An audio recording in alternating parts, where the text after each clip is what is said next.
আমি ওই যে ফুটপাথ রয়েছে, এই ফুটপাথে উঠলাম, হাঁটারও চেষ্টা করছি, কিন্তু হাঁটতে গিয়ে টাকা খাচ্ছি কিসে? এটা একটা ক্লাব। এই ক্লাবটা ফুটপাথের ওপরেই গজিয়ে উঠেছে। এই পার্টি অফিস বা ক্লাব যেটাই বলা যায়, এটা গজিয়ে উঠেছে এবং এই ক্লাবটা রয়েছে এখানে। এবং এরপরে যে ফুটপাথ, সে ফুটপাথটা দেখো সরু হয়ে গেছে, মানে একটা মানুষ হাঁটার এখানে জায়গা নেই। এই রাস্তায় যদি প্রচুর গাড়ি থাকে, তাহলে মানুষকে এই রাস্তা দিয়ে যেতে হবে এই ফুটপাথ দিয়ে, কিন্তু যাবে না কি করে? রেলিং আছে ফুটপাথে, তারপরে পুরোটাই এই ক্লাবের দখলে চলে গেছে। আর তা এখান থেকে যদি ফুটপাথের নামা যায়, তারপর কিন্তু ফুটপাথ হকারদের দখলে। এই যে বাচ্চা নিয়ে, স্কুল পড়ুয়া নিয়ে আসছে যারা, তারা ফুটপাথ দিয়ে অত্যন্ত কষ্ট করে আসছে, কারণ ফুটপাথে খানাখন্দ রয়েছে, ফুটপাথ হকাররা নিয়ে নিয়েছে। খাবারের দোকান, হকার। আমি যদি আমার চিত্র সাংবাদিক অপর ফুটটাও দেখাতে বলি, সেখানেও তো ফুটপাথ কার্যত উধাও। এটাই হচ্ছে বেলগাছিয়া রোডের চিত্র, যেখানে ফুটপাথ নেই। কি বলবো, এ তো গরিবের সরকার না, এ বড় লোকের সরকার। এই জন্যই তো আমাদের অসুবিধা হচ্ছে সব।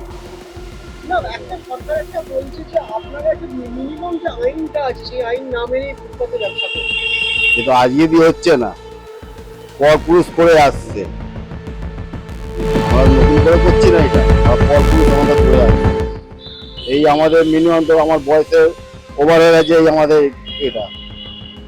আমরা আর কি বলতে পারি, আর সরকার যা করে করতে। উন্নতি হলো কোথায়? উন্নতি তো হয়নি কিছু। যদি উন্নতি হতো, তাহলে আমরা সবাই তো শান্তিভাবে থাকতাম। শান্তিভাবে তো কেউ নই। তো আপনি 50 বছর পরে চোখ খুলেছেন। দেশ আজাদ হয়েছে 1947-এ, আর আপনি এত বছর পরে চোখ খুলেছেন কি এটা বেআইনি?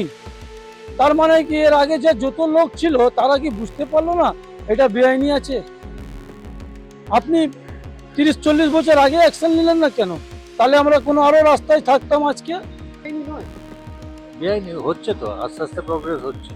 সবে তো 100 দিন হয়েছে, আর একটু সময় দিন, হয়ে যাবে সব। এই যে হকাররা বলছে যে আমরা তো দেশ স্বাধীনতা থেকে ব্যবসা করছি, তখন কেন ভুলে যাচ্ছে, এখন কেন আমরা বেআইনি? ওইটা কোনো কাজের কথা না। তখন কেন হয়নি, এখন কেন হচ্ছে, এগুলো কাজের কথা না। কাজের কথা হচ্ছে হচ্ছে কিনা, আমাদের আম আদমির কাজ হচ্ছে কিনা সেটা দেখতে হবে। বিপজ্জনক তো আছে, এখানে অনেক অ্যাক্সিডেন্টও হয়েছে। আমারই স্কুলের একজন টিচার এখানে মারা গেছে, ইন্দুভূষণ কুণ্ডু। সরকারের যে আইন রয়েছে, সেই আইনকে তারা বুড়ো আঙুল দেখাচ্ছে।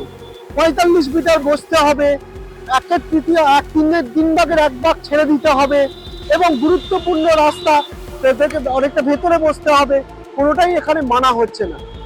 ক্যামেরায় শান্তনু মান্নার সঙ্গে অরুণাভ ঘোষ, লাস্টেক্স।